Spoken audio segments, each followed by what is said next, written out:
E aí, gente, tudo bom? Semana passada vocês tiveram um vídeo aula com a professora Danúbia.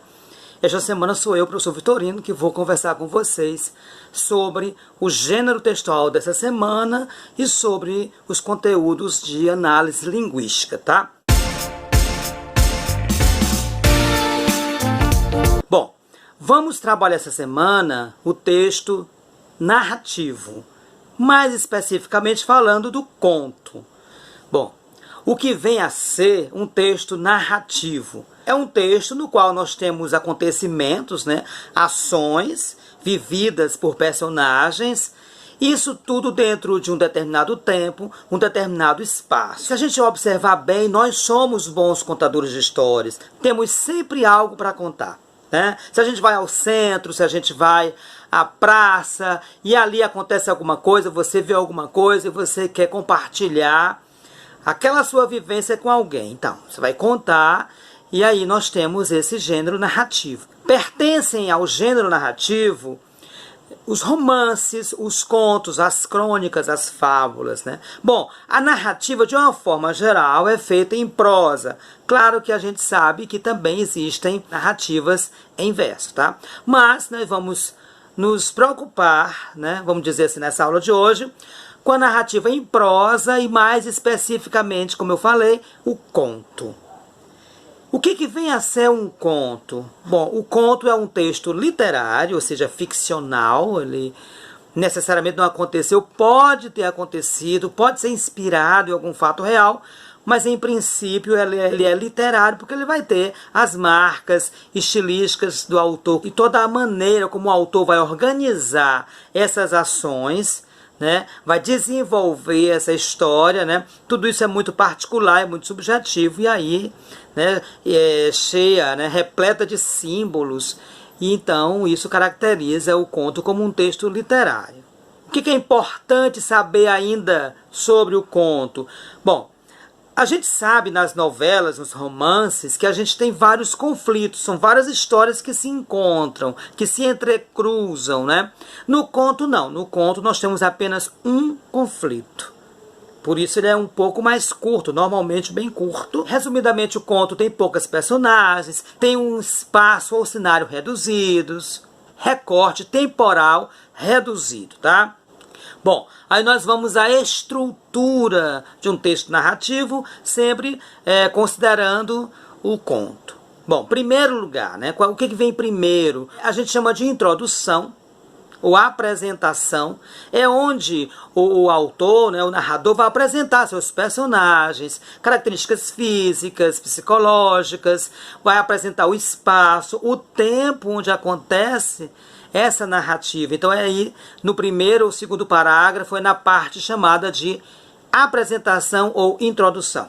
A partir daí, segue o desenvolvimento. Aí nós temos todas as ações que vão transcorrer, até chegar àquele ponto de maior tensão. E aí, quando chega nesse ponto de tensão máxima, nós vamos para o desfecho, para a parte final, também chamada de conclusão. Tá? Basicamente, essa é a estrutura de um texto narrativo. Bom, nós vimos aí a estrutura e vamos saber agora sobre os elementos da narrativa. Bom, o primeiro deles é o narrador, quer dizer, é quem conta a história, o narrador, Esse narrador, cuidado, não confunda com o autor, tá?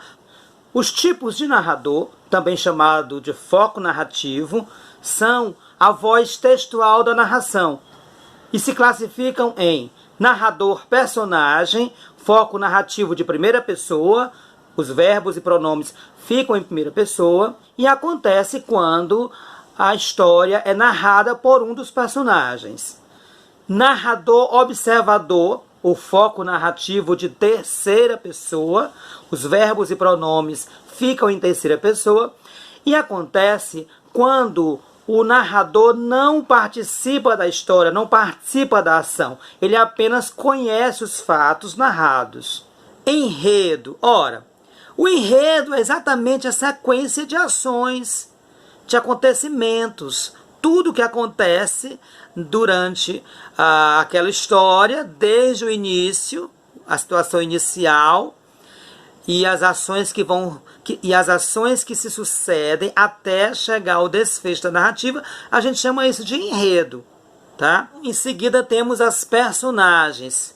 Quem são as personagens? São as pessoas que participam daquela história, as ações, né? Se a gente fala sobre ações, acontecimentos, alguém vivencia essas ações, esses acontecimentos.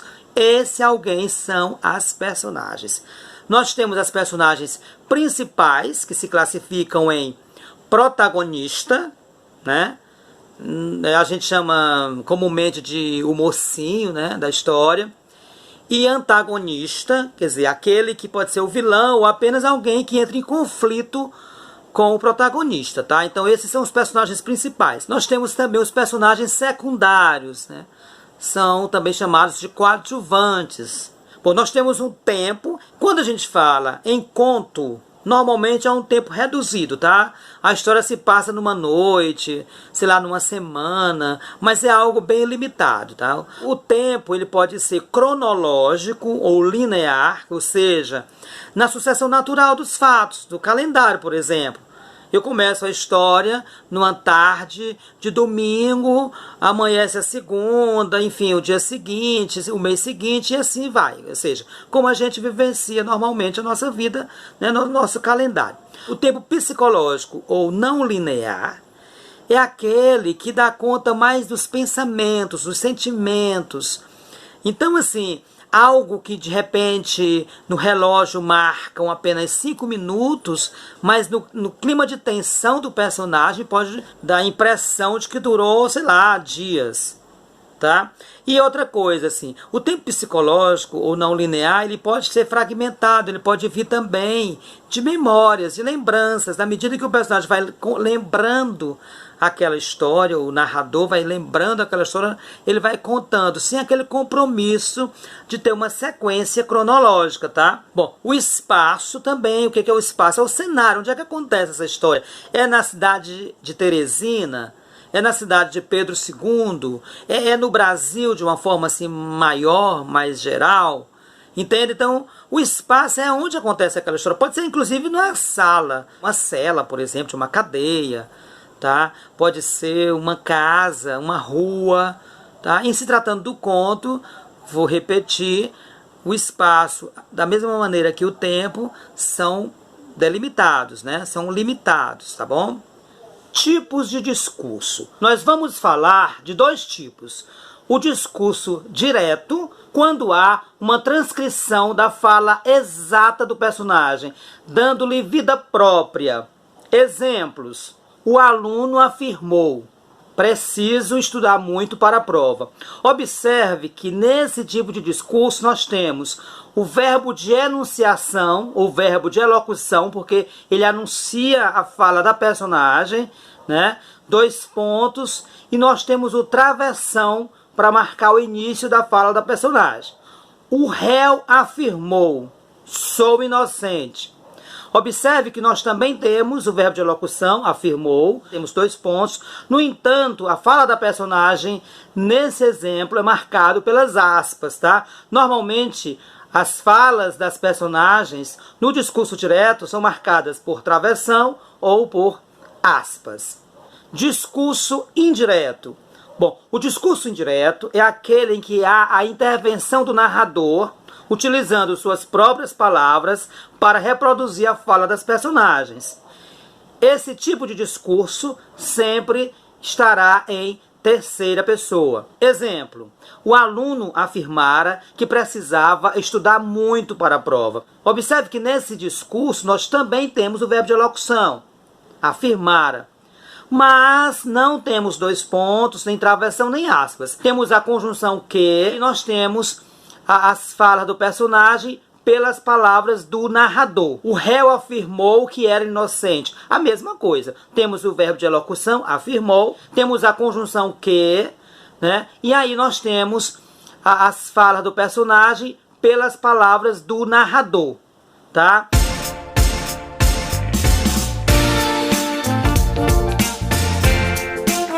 Linguagem formal e linguagem informal.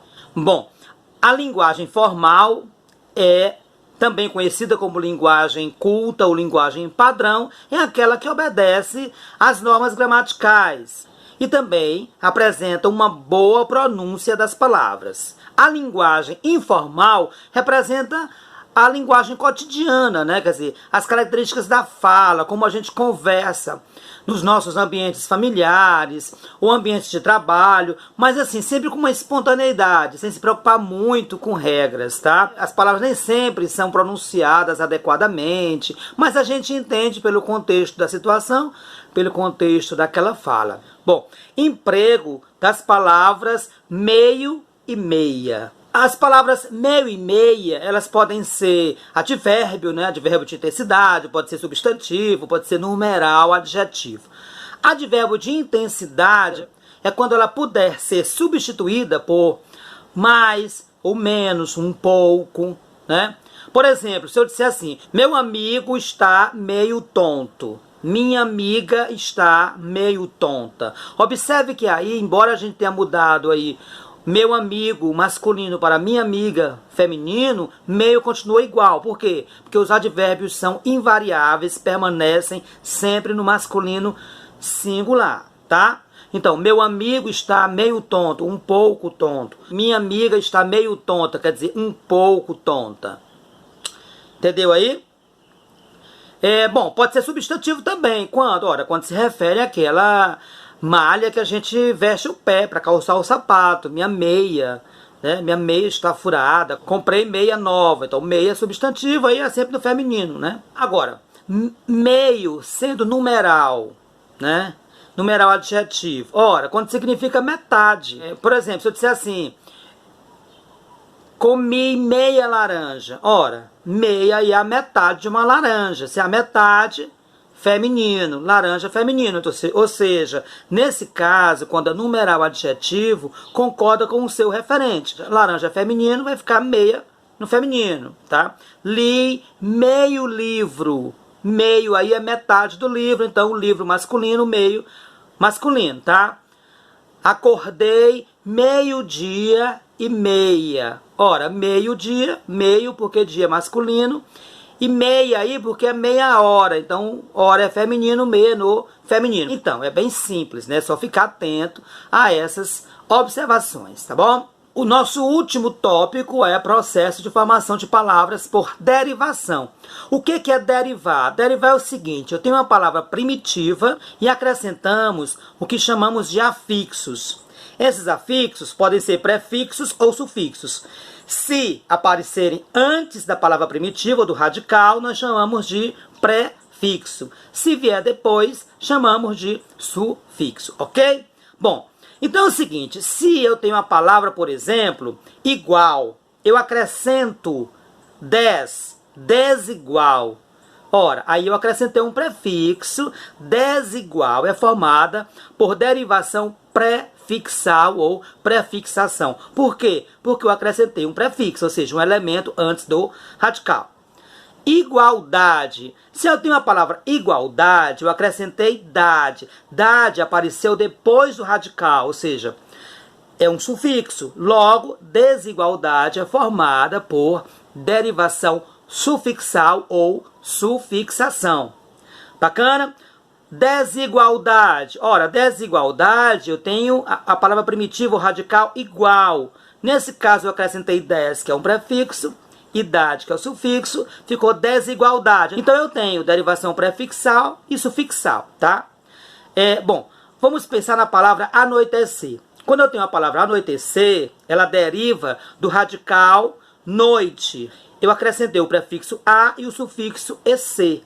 Nesse caso, nós chamamos de derivação parasintética. Parasintética.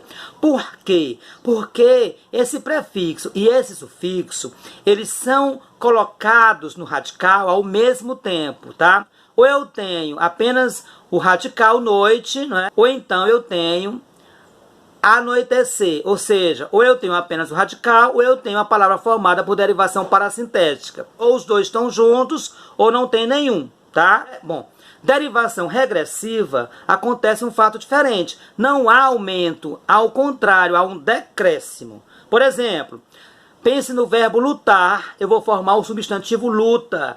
O que acontece? Eu retiro esse R aí, que é um sufixo verbal. Então, luta. Então, lutar se transforma em luta. Nesse caso, eu tenho derivação regressiva. Combater se transforma no substantivo combate. Ok? O último tipo de derivação é a derivação imprópria. Nesse caso, não há exatamente uma modificação na escrita da palavra. Eu não acrescento nem diminuo nada. O que acontece?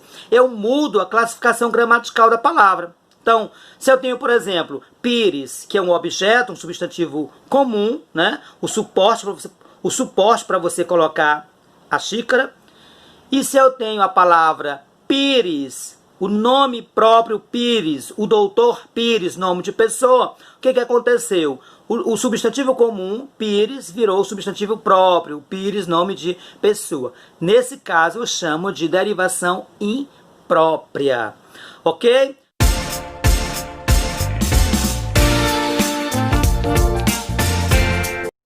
Bom, então é isso, espero que tenham compreendido. Assistam o vídeo mais de uma vez e façam a atividade. E qualquer dúvida é só perguntar, tá bom? A gente vai estar sempre na plataforma, na sala virtual, para tirar todas as dúvidas, tá certo?